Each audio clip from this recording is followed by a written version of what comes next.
اور کیوں نہیں مٹایا جا سکتا؟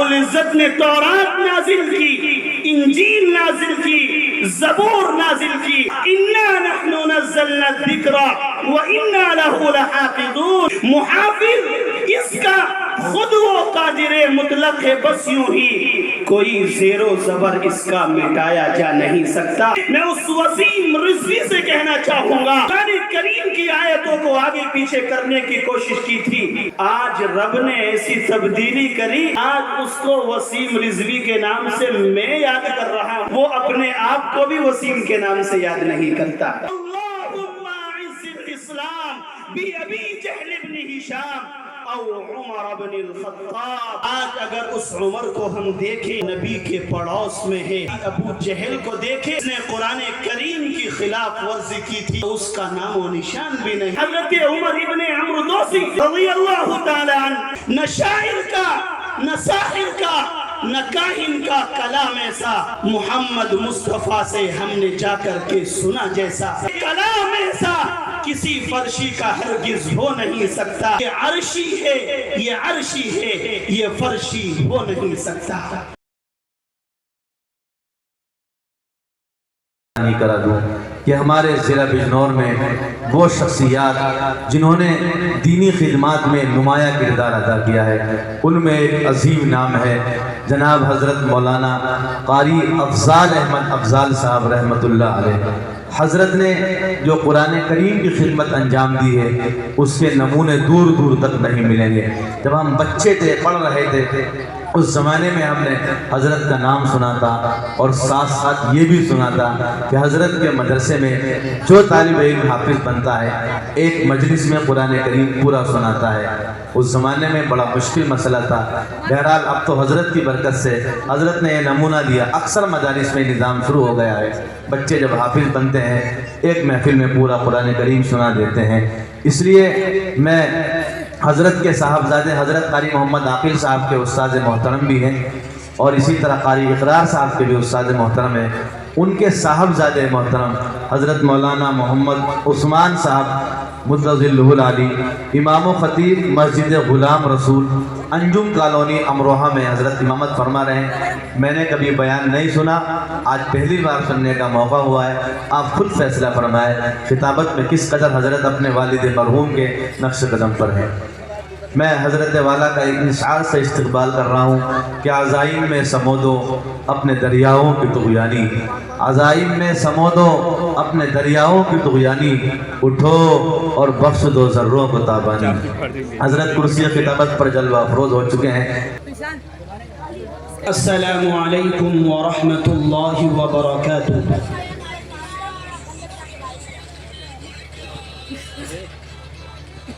ارے بیٹا، ایک ملک میں دو بادشاہ نہیں چلتے ہیں، تو اس پروگرام میں بھی اگر دو بیان نہ چلے تو بہتر ہے موبائل کو بند کر لیں۔ ابھی میں نے آپ کے درمیان سلام کیا، اور صرف یہ سوچ کر کے سلام کیا کہ یہ دیکھتا ہوں کہ آپ کتنے سننے کے لیے تیار ہیں، لیکن جواب سے ایسا محسوس ہوا کہ شاید آپ سب تھک چکے ہیں، آپ اپنے گھروں سے چل کر آئیں، میں تقریباً آپ سبوں سے دور سے ہی آیا ہوں گا۔ حضرت قاری عاقل صاحب نے نماز پڑھانے کا حکم کیا، تو میں سوچنے لگا کہیں مسافر تو نہیں، کیونکہ میرے والد محترم کا نام بہت دیر سے چندن والے کے نام سے چل رہا ہے، اور نہ جانے کب تلک اس بندے کو چندن والے کے نام سے یاد کیا جائے گا، کیونکہ چندن والے کو میرے والد محترم کی وہ خدمات ہیں کہ جن خدمات کی وجہ سے اس گاؤں کو جانا گیا ہے۔ بہرحال یہ بات میں اپنی زبان سے نہ کہوں، اور علاقے والے خوب جانتے ہیں، یہ چیز زیادہ بہتر رہے گی، لیکن میں آپ کے درمیان امروہہ سے چل کر آیا ہوں، تو تھکن کی اگر بات کریں تو آپ سے زائد مجھے ہونی چاہیے۔ بہرحال میں ایک مرتبہ پھر سے سلام کرتا ہوں اور دیکھتا ہوں کہ آپ کتنا تیار ہیں۔ السلام علیکم ورحمۃ اللہ وبرکاتہ۔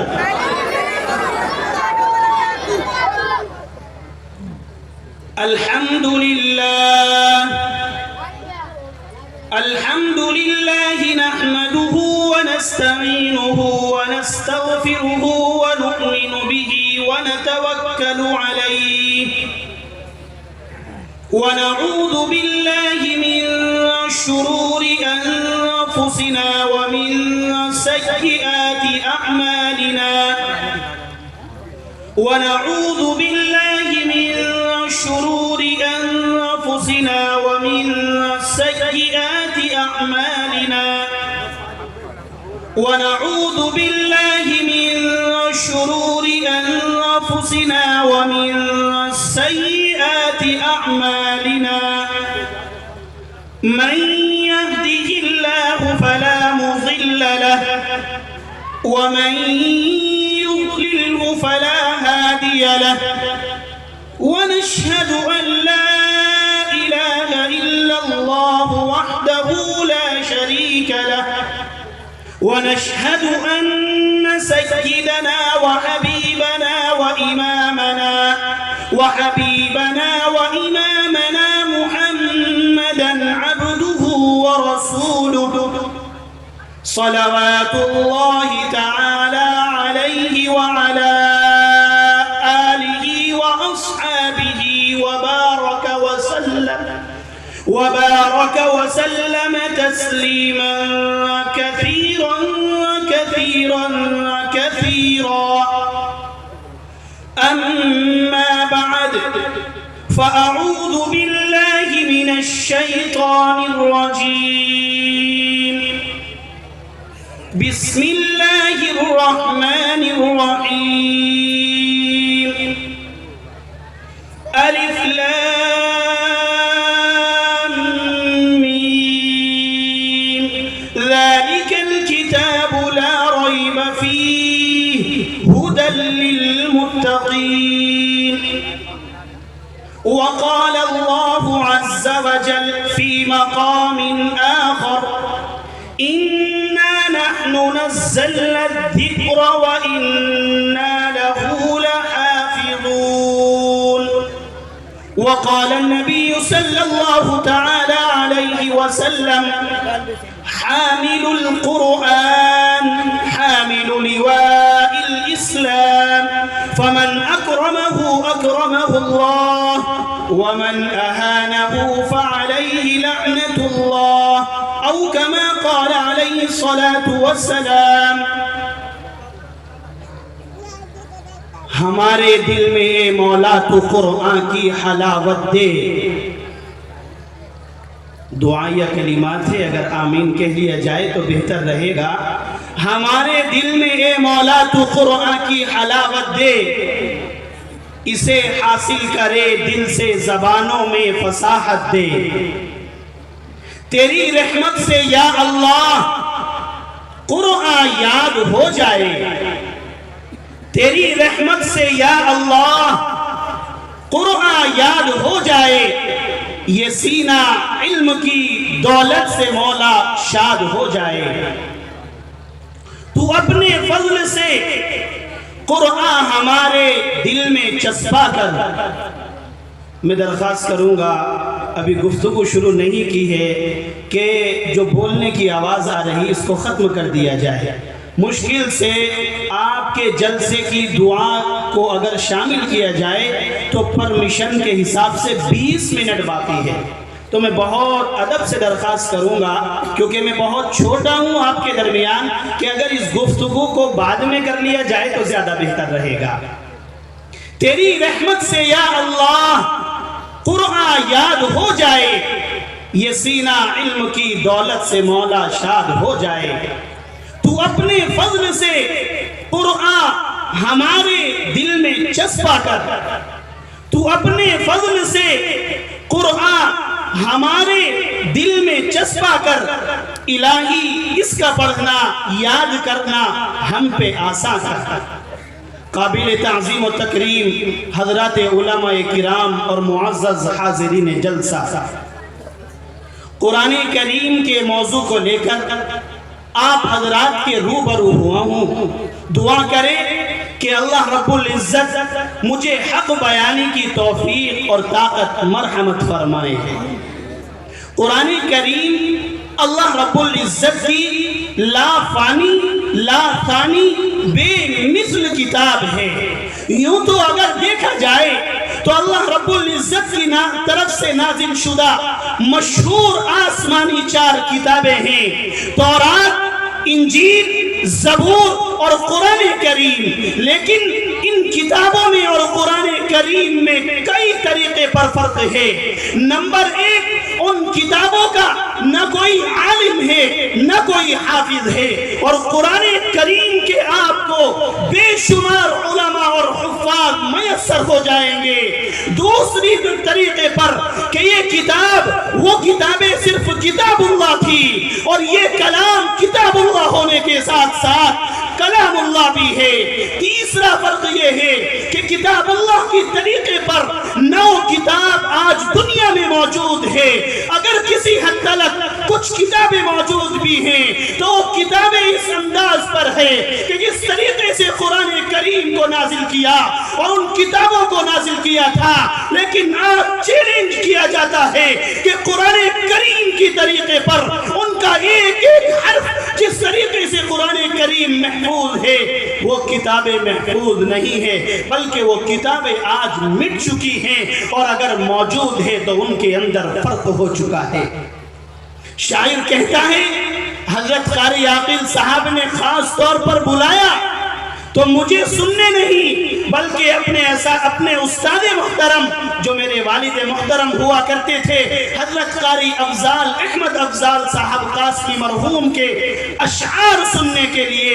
ایک طویل نظم ہے، اس نظم کو ایک طرف رکھتے ہوئے درمیان گفتگو میں والد محترم کے اشعار اس چیلنج کو اس انداز سے کہا کہ کتابیں آسمانی 4 ہیں، ان 4 میں لیکن کتابیں آسمانی 4 ہے، ان 4 میں لیکن کسی کو مثل قرآن تو بتایا جا نہیں سکتا۔ اور کیوں؟ وہ سب منسوخ ہیں، قرآن ہے لیکن جو کا تو باقی۔ وہ سب منسوخ ہیں، قرآن ہے لیکن جو کا تو باقی، کہ اس کو تا قیامت بھی مٹایا جا نہیں سکتا۔ اور کیوں نہیں مٹایا جا سکتا؟ کہ محافظ اس کا خود وہ قادر مطلق ہے، بس یوں بھی محافظ اللہ رب العزت نے تورات نازل کی، انجیل نازل کی، زبور نازل کی، لیکن کسی کی حفاظت کا وعدہ نہیں کیا۔ قرآن کریم کو نازل کرنے کے ساتھ ساتھ کہا اِنَّا نَحْنُ نَزَّلْنَا الذِّكْرَ وَإِنَّا لَهُ لَحَافِظُونَ، کہ سن لو اس کتاب کو نازل کرنے والے بھی ہم ہیں، اور اس کتاب کو نازل کرنے کے بعد اس کی حفاظت کرنے والے بھی ہم ہیں۔ محافظ اس کا خود وہ قادر مطلق ہے، بس یوں ہی محافظ اس کا خود وہ قادر مطلق ہے، بس یوں ہی کوئی زیر و زبر اس کا مٹایا جا نہیں سکتا۔ اور مٹانے جتنے آئے مٹ گئے سب دار فانی سے۔ آپ دیکھیں اور اس شعر کو سنیں اور ابو جہل جیسے گرو کھنڈالوں کی طرف نگاہ کرتے ہوئے اس شعر کو سنیں۔ اور موجودہ وقت میں اس وسیم رضوی سے کہنا چاہوں گا کہ جس نے قرآن کریم کی آیتوں کو آگے پیچھے کرنے کی کوشش کی تھی، آج رب نے ایسی تبدیلی کری کہ آج اس کو وسیم رضوی کے نام سے میں یاد کر رہا ہوں، وہ اپنے آپ کو بھی وسیم کے نام سے یاد نہیں کرتا۔ جیتے جی سبق ایسا سکھایا۔ بہرحال کہ مٹانے جتنے آئے مٹ گئے سب دار فانی سے، مٹانے جتنے آئے مٹ گئے سب دار فانی سے، اور نشان قبر بھی ان کا بتایا جا نہیں سکتا۔ بتاؤ ابو جہل کہاں؟ اس موضوع میں نہیں جا رہا، صرف اشارہ دے رہا ہوں۔ نبی علیہ السلام نے دعا مانگی تھی، اللہم اعز الاسلام بی ابی جہل بن ہشام او عمر بن الخطاب، کہ میرے رب آج اسلام کو قوت کی ضرورت ہے۔ ابو جہل جس کو عمر ابن ہشام کے نام سے یاد کیا جاتا تھا، کہا کہ اس کو یا عمر ابن خطاب ان دونوں میں سے جو تیری نظر میں بہتر ہے اس کو اسلام کے لیے پیش فرما۔ آج اگر آپ دیکھیں دنیا سے جانے کے بعد بھی وہ عمر ابن خطاب کہ جو اس قرآن کریم کی آغوش میں رہا، اس قرآن کریم کے اوپر اس دنیا کے اندر ایسا نام روشن کیا، اشارہ دیتا چلوں گا بات کو مکمل کر لوں۔ آج اگر اس عمر کو ہم دیکھیں تو وہ نبی کے پڑوس میں ہے، اور اسی کے ساتھ ہی ابو جہل کو دیکھے کہ جس نے قرآن کریم کی خلاف ورزی کی تھی تو اس کا نام و نشان بھی نہیں، اس کی قبر کا نشان بھی باقی نہیں۔ آج دنیا کا آپ سروے کر لیں، آپ کو بے شمار عمر والے لوگ مل جائیں گے، لیکن کوئی ابو جہل والا نہیں ملے گا۔ رب نے مٹایا تو اس انداز سے مٹایا۔ بہرحال جب حضرت عمر ابن خطاب کا تذکرہ آ چکا تو ایک واقعہ گوش گشاد کرتا ہوا چلتا ہوں۔ حضرت عمر ابن خطاب رضی اللہ تعالی عنہ کا مدینہ منورہ کے باہر ایک باغ تھا، آپ اس میں جایا کرتے تھے۔ راستے میں ایک مدرسہ پڑھتا تھا، وہ مدرسہ یہودیوں کا تھا۔ حضرت موسیٰ جاتے ہوئے دیکھتے کہ اندر تعلیم چل رہی۔ ایک دن حضرت عمر ابن خطاب اندر تشریف لے گئے، وہاں دیکھا وہاں پر کیا پڑھایا جا رہا تھا، وہاں سے تورات کے کچھ نسخے لیے، اور لینے کے بعد بڑی خوشی نبی علیہ السلام کی مجلس میں حاضر ہوئے اور کہا یا نبی اللہ میں فلاں جگہ گیا تھا، وہاں تورات کا درس چل رہا تھا، یا نبی اللہ میں تورات لے کر کے آیا ہوں۔ وہ خوش ہو رہے تھے کہ نبی علیہ السلام اس آسمانی کتاب کو دیکھ کر خوش ہو جائیں گے، لیکن نبی علیہ السلام کے چہرے انور پر غصہ آ گیا۔ حضرت ابو بکر موجود تھے، سمجھ گئے۔ حضرت عمر سے کہا عمر تو نے کیا پیش کیا؟ تیرے آنے پر اور تیرے اس چیز کو پیش کرنے پر میرے نبی کو غصہ آیا۔ نبی علیہ السلام نے کچھ دیر خاموش ہو کر ارشاد فرمایا، کہا کہ عمر یہ کتاب ہی نہیں، اگر یہ کتاب جس نبی کے اوپر نازل ہوئی تھی اگر وہ نبی بھی اتر کر کے آ جائے تو اس کو بھی ضروری ہوگا کہ اس قرآن کریم کے اوپر عمل کرے۔ اتنی عظیم کتاب اللہ رب العزت نے مجھے اور آپ کو دی، آپ کی اولاد کو دی۔ یاد رکھنا قرآن کریم میں اللہ رب العزت نے جو چیلنج فرمایا ہے کہ اس کو نازل کرنے والے بھی ہم ہیں اور حفاظت کرنے والے بھی ہم ہیں۔ یاد رکھنا اگر میرے اور تمہارے سینوں میں یہ قرآن کریم ہے تو یہ نہیں کہ اللہ رب العزت ہم سے حفاظت کرانے پر مجبور ہو گیا، نہیں، یہ ہماری خوش قسمتی ہے کہ اس عظیم کام کے لیے اللہ رب العزت نے میرے اور تمہارے سینوں کو، میرے اور تمہاری بستیوں کو اور میرے اور تمہارے یہاں رہنے والے علماء کو چن لیا ہے۔ نہیں تو اس قرآن کریم کا مقام کیا ہے؟ ایک صحابی حضرت عمر ابن عمرو دوسی رضی اللہ تعالیٰ عنہ، آپ کا بڑا مشہور واقعہ ہے، آپ اپنی زبانی اس بات کو بیان کرتے ہیں۔ بڑے ہونہار صحابی ہیں، بڑے سمجھدار پڑھے لکھے لوگوں میں ان کا شمار ہوتا تھا۔ آپ کے خاندان والوں نے سمجھایا اور آپ سے کہا کہ عمر ابن عمرو دوسی تو کبھی بھی محمد نامی شخص کی مجلس میں نہ جانا۔ کہا کہ وہ کیوں؟ تو کہا کہ جو بھی اس کی مجلس میں جاتا ہے وہ اپنے مذہب سے ہاتھ دھو لیتا ہے، وہ اسی کا غلام بننے پر مجبور ہو جاتا ہے۔ حضرت عمر ابن عمرو دوسی کہنے لگے کہ عام آدمی مجھے سمجھ رہے ہو، تم نہیں جانتے میں کتنا قابل آدمی ہوں۔ بہرحال اللہ رب العزت کو ہدایت دینی تھی، حضرت عمر چل دیے اور جب گئے تو نبی علیہ السلام نماز پڑھا رہے اور نماز کے اندر قرآن کریم کی تلاوت فرما رہے۔ حضرت عمر ابن عمرو دوسی تلاوت کو سنتے ہیں اور تلاوت کو سننے کے بعد آپ صلی اللہ علیہ وسلم کے ساتھ آپ کے گھر تک جاتے ہیں اور جانے کے بعد کہتے ہیں یا نبی اللہ جو کلام میں نے سنا تھا، جو کلام آپ نماز میں پڑھ رہے تھے میں دوبارہ سے سننا چاہتا ہوں۔ نبی علیہ السلام نے وہ کلام سنا اور سننے کے بعد کہنے لگے یا نبی اللہ مجھے لوگوں نے سمجھایا تھا، مجھ سے کہا تھا کہ آپ کی مجلس میں نہ جانا، لیکن میں آپ کو دیکھنے کے لیے آیا تھا۔ اتنی عقل مجھے بھی ہے کہ یہ کلام جو میں نے آپ سے سنا ہے یہ کلام کسی فرشی کا نہیں بلکہ یہ عرشی کا کلام ہے۔ حضرت عمر ابن عمرو دوسی واپس اپنے گھر جاتے ہیں. خاندان والوں نے معلوم کیا عمر کہاں سے آ رہے ہو, کہا فلاں جگہ گیا تھا. کہا کہ غضب ہو گیا ہوگا. کہا کہ نہیں, میں کلام سن کر کے آ رہا ہوں. انہوں نے کہا کہ ہم سمجھ گئے. حضرت عمر ابن عمرو دوسی نے ان کو جو تفصیل سے سمجھایا, اپنے والد محترم کے 2 اشعار میں اپنی بات کو ختم کروں گا. حضرت عمر ابن عمرو دوسی کہنے لگے, نہ شاعر کا, نہ ساحر کا, نہ کاہن کا کلام ایسا. نہ شاعر کا, نہ ساحر کا, نہ کاہن کا کلام ایسا محمد مصطفیٰ سے ہم نے جا کر کے سنا جیسا. اور کلام ایسا کسی فرشی کا ہرگز ہو نہیں سکتا.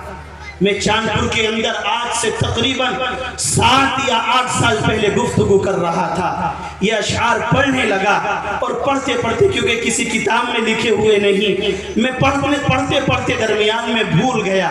والد محترم کرسی کے برابر میں بیٹھے ہوئے تھے. فوراً والد محترم نے لقمہ دیا. آج بھی قسم کھا کر کے اس بات کو کہہ سکتا ہوں کہ جب یہ اشعار پڑھنے شروع کیے تو میں سوچ رہا تھا, آج اگر الجھ گیا تو نکالنے والا کون ہوگا, لقمہ دینے والا کون ہوگا. کیوں جس نے اشعار کہے اور مجھے یہاں تک آپ کے درمیان پہنچایا کہ آج والد کے نام پر آپ نے مجھے یاد کیا, آج وہ اپنی قبر میں آرام فرما رہے. دعا کرے اللہ رب العزت ان کو کروٹ کروٹ چین نصیب فرمائے, ان کو اعلیٰ علیین میں جگہ نصیب فرمائے. میں وہ اشعار دہرا دیتا ہوں کہ نہ شاعر کا, نہ ساحر کا, نہ کاہن کا کلام ایسا. نہ شاعر کا, نہ ساحر کا, نہ کاہن کا کلام ایسا محمد مصطفیٰ سے ہم نے جا کر کے سنا جیسا. اور کلام ایسا کسی فرشی کا ہرگز ہو نہیں سکتا. کلام ایسا کسی فرشی کا, فرشی کا مطلب یعنی جو زمین پر گھوم رہے, زمین پر قابل ہستیاں پڑی ہیں. اور عرش کا مطلب یعنی رب العالمین. کہا کہ کلام ایسا کسی فرشی کا ہرگز ہو نہیں سکتا. یہ عرشی ہے, یہ عرشی ہے, یہ فرشی ہو نہیں سکتا. تو میرے دوستو یہ وہ قرآن کریم ہے. اللہ رب العزت نے اس قرآن کریم سے مجھے اور آپ کو وابستہ کیا. کوشش کیا کریں اس چیز کی اور قدر کیا کریں ان اداروں کی اور ان لوگوں کی جو آپ کے درمیان رہ کر کے قرآن کریم کی خدمت کو انجام دے رہے. کہ اللہ رب العزت نے بن مانگے ہمیں یہ توفیق دی. ہم نے کوئی کوشش نہیں کی, کوئی دعائیں نہیں کی. اللہ رب العزت نے قسمت میں ہمارا نام لکھ رکھا تھا اور نبی علیہ السلام کی امت میں نازل کی, ہمیں پیدا کیا اور اس قرآن کریم کی عظیم دولت سے ہمیں سرفراز کیا.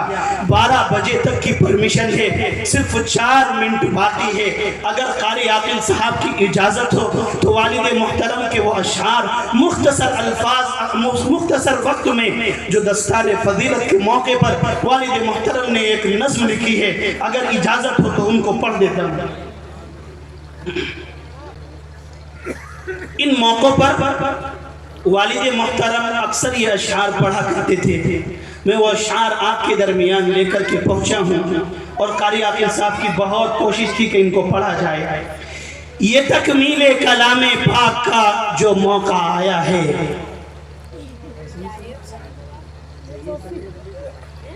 یہ تکمیل کلام پاک کا جو موقع آیا ہے, خدا کا فضل ہے اس نے ہمیں یہ دن دکھایا ہے. قاری عاقل صاحب کی ایک تمنا رہ جائے گا شاید. قاری عاقل صاحب کہہ رہے تھے کہ مناسب جیسے ہو ویسے پڑھ دینا اور والد محترم کے انداز میں پڑھ دو تو زیادہ بہتر ہے. کوشش کر, کہہ رہے ہیں اب بھی کہہ رہے تھے استاد محترم کے انداز میں ہی پڑھ دیا جائے. بہرحال یہ تکمیل کلام پاک کا جو موقع آیا ہے, یہ تکمیل کلام پاک کا جو موقع آیا ہے, خدا کا فضل ہے اس نے ہمیں یہ دن دکھایا ہے. یہ تکمیل کلام پاک کا جو موقع آیا ہے, خدا کا فضل ہے اس نے ہمیں یہ دن دکھایا ہے. حضرت ناظم صاحب موجود ہے، انہوں نے ایک بات بڑے پتے کی کہی تھی بٹھانے سے پہلے، یہ کسوٹی ہے پرکھا جا رہا ہے۔ انہوں نے کہا تھا کہ یہ دیکھنا ہے کہ کس قدر ہے، اب کہاں تک ہے انہوں نے کہہ دیا تھا، میں دوبارہ نہیں دہرا رہا، کوشش کر رہا ہوں دعاؤں سے آپ نواز دے تو بہت بڑا احسان ہوگا۔ نہ حامل بن سکے ارض و سما شمس و قمر جس کے، نہ حامل بن سکے ارض و سما شمس و قمر جس کے، اسی قرآن کا رب نے ہمیں حافظ بنایا ہے، اسی قرآن کا رب نے ہمیں حافظ بنایا ہے۔ اور قرآن کریم کا کیا مقام ہے، تو شاعر نے کیا، والد محترم نے اس طرح کہا کہ پہاڑوں پر اتر جاتا تو ریزہ ریزہ ہو جاتے، یعنی قرآن کریم کا مقام بیان کیا ہے کہ اگر اس قرآن کریم کو نبی علیہ السلام کے قلب اطہر پر نہ نازل کیا جاتا بلکہ پہاڑ پر نازل کیا جاتا تو پہاڑ بھی اس کو سنبھال نہیں سکتا تھا۔ اور آج آپ کہیں گے کہ ایک بچہ اپنے سینے میں قرآن سنبھال لیتا ہے، یہ صدقہ ہے محمد مصطفیٰ کے، اس نظم سے ہٹ کر کے کہہ رہا ہوں، جو انہوں نے قرات کو اشعار میں سمویا ہے وہاں سے اٹھایا ہے یہ شعر کہ یہ صدقہ ہے محمد مصطفیٰ کے قلب اطہر کا، یہ صدقہ ہے محمد مصطفیٰ کے قلب اطہر کا، کہ جو حافظ بنے پایا مزہ قرآن کے جوہر کا۔ قرآن کریم کا کیا مقام ہے اس شعر میں دیکھیں کہ پہاڑوں پر اتر جاتا تو ریزہ ریزہ ہو جاتے، پہاڑوں پر اتر جاتا تو ریزہ ریزہ ہو جاتے، یہ سورہ حشر کے اندر ہمیں رب نے بتایا ہے، یہ لو انزلنا هذا القرآن على جبل لرأيته خاشعا متصدعا من خشیت اللہ، کہنے کی ضرورت نہیں، علماء کے درمیان بیٹھا ہوں، یہ سورہ حشر کے اندر ہمیں رب نے بتایا ہے۔ اور ان بچوں کے سروں پر دستار فضیلت، یہ یہاں کی بات ہے وہاں کی سنیں کہ بندھے گا تاج جب ماں باپ کے تو کتنے پوچھیں گے، بندھے گا تاج جب ماں باپ کے تو کتنے پوچھیں گے، انہوں نے کیا عمل اولاد کو اپنی کرایا ہے، انہوں نے کیا عمل اولاد کو اپنی کرایا ہے۔ اب وہاں پر جواب دینے والا کون ہوگا؟ کیا ان بچوں کے استاد قاری عاقل یا قاری اقرار یا کوئی اور استاد محترم؟ نہیں، جواب آئے گا ان لوگوں نے دیکھو اپنے بچوں کو، جواب آئے گا ان لوگوں نے دیکھو اپنے بچوں کو، رضائے رب کی خاطر حافظ قرآن بنایا ہے، رضائے رب کی خاطر حافظ قرآن بنایا ہے۔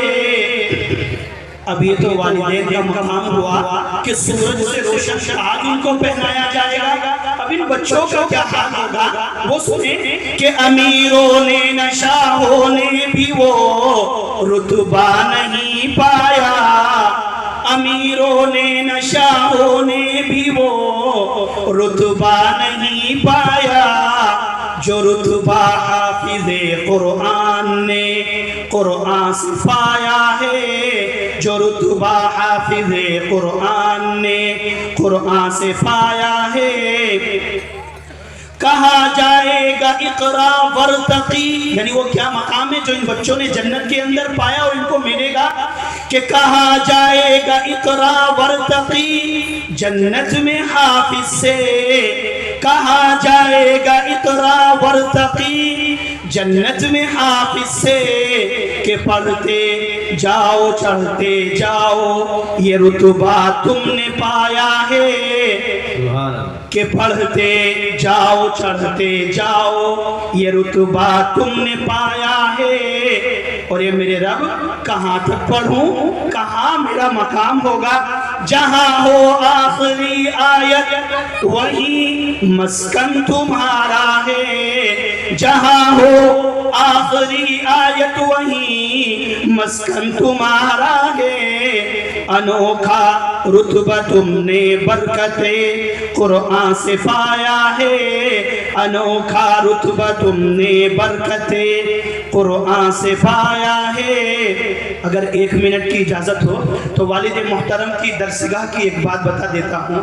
والد محترم اپنے باپ کو یعنی میرے دادا محترم کو جن کا نام اقبال تھا ان کو یاد کر کے کتنی مرتبہ رویا کرتے تھے۔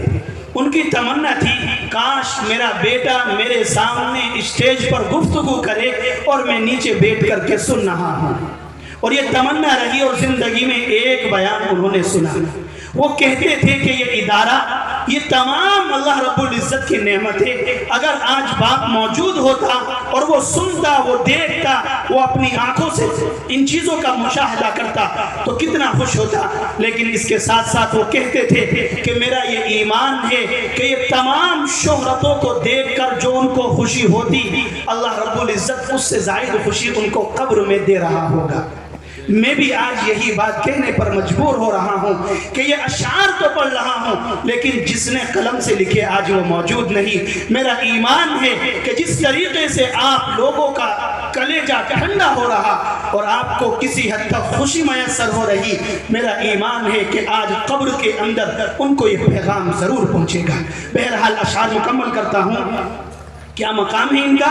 جہنم جن پہ واجب ہو چکی ہے لاؤ دس دس کو، جہنم جن پہ واجب ہو چکی ہے لاؤ دس دس کو، نکالو لاؤ جنت میں یہ رتبہ تم نے پایا ہے۔ یعنی جہنم کے اندر جن کا جانا پکا ہو چکا ہے یہ حافظ قرآن 10 کو نکال کر کے لائے گا اور جنت میں داخل کرائے گا۔ کوشش تو یہ تھی اور ارادہ بھی تھا کہ اشعار کو سمجھا تھا لیکن شروع میں وقت نہیں ملا۔ بہرحال وقت کی نزاکت ہے کہ جہنم جن پہ واجب ہو چکی ہے لاؤ دس دس کو، نکالو لاؤ جنت میں یہ رتبہ تم نے پایا ہے۔ اور سب سے بڑا رتبہ وہ کیا ملے گا؟ پڑھا تم نے سنا میں نے مگر خوشخبری اب یہ ہے۔ اللہ رب العزت خود کہے گا دنیا میں تم پڑھتے تھے میں سنتا تھا لیکن اب موقع کچھ اور ہے، ذرا خاموش ہو جاؤ۔ وہ کیا ہے کہ پڑھا تم نے سنا میں نے مگر خوشخبری اب یہ ہے، میں پڑھ لوں اور تم سن لو یہ اب وہ موقع آیا ہے، میں پڑھ لوں اور تم سن لو یہ اب وہ موقع آیا ہے۔ غلط پڑھنے پہ لعنت ہے، صحیح پڑھنے پہ رحمت ہے، غلط پڑھنے پہ لعنت ہے، صحیح پڑھنے پہ رحمت ہے، یہ فرمان خدا ہم کو محمد نے بتایا ہے۔ آج قاری عاقل اور قاری اقرار صاحب یا اور قاری شہباز صاحب یہاں موجود ہیں، اور کوئی بھی اگر شاگرد اس کو سن رہا ہوگا تو شاید اس کو ایسا لگ رہا ہوگا کہ درسگاہ میں تجوید کا سبق چل رہا ہے، کیونکہ تجوید کا سبق بھی اسی انداز میں ہوتا تھا۔ بہرحال غلط پڑھنے پہ لعنت ہے، صحیح پڑھنے پہ رحمت ہے، یہ فرمان خدا ہم کو محمد نے بتایا ہے۔ آخری مصرع پڑھتے ہوئے تھوڑی سی ہنسی بھی آ رہی ہے، وہ وجہ یہ ہے کہ اس شعر کو پڑھتے ہوئے کتنے لوگ اپنا نام ملاتے ہیں۔ ان کو یہ سوچنا چاہیے کہ یہ چیز ذاتی ہوتی ہے، یہ اس طریقے سے نام ملانا کیسا ہے، کسی مفتی سے اگر معلوم کرے تو تب فتویٰ پتہ چلے گا جائز بھی ہے یا نہیں۔ یعنی اشعار پڑھتے ہیں یا تو نیچے کا شعر غائب، اور اگر غائب نہیں حاضر تو خود اس میں خود داخل، تو بہرحال یہ طریقہ غلط ہے۔ جس کے نام سے ایک پڑھ دو، جو تمہیں ملنا ہوگا، دعائیں ملنی ہوگی مل جائے گی، لیکن نام کاٹ کے تب اپنا لگایا جاتا ہے۔ میں نے خود نے نے سنا اس چیز کو. بہرحال بچا کر سارے فتنوں سے الہی کامیابی دے. آمین کہیں جیسے، کیونکہ اس میں سارے فتنوں کو داخل کر دیا کہ بچا کر سارے فتنوں سے الہی کامیابی دے. لبوں پر بندے افضال کے یہ جملہ آیا ہے، بچا کر سارے فتنوں سے الہی کامیابی دے. لبوں پر بندے افضال کے یہ جملہ آیا ہے. دعا کرے اللہ رب العزت جو کچھ ہم نے سنا اس پر عمل کی توفیق عطا فرمائے، والد مرحوم کی مغفرت فرمائے، درجات بلند فرمائے. آمین. وآخر دعوانا ان الحمدللہ رب العالمین. ماشاءاللہ، عظیم باپ کے عظیم فرزند ہونے کا آپ پورا ثبوت دے گئے. اللہ آپ کو سلامت رکھے، اپنے حفظ و امان میں رکھے.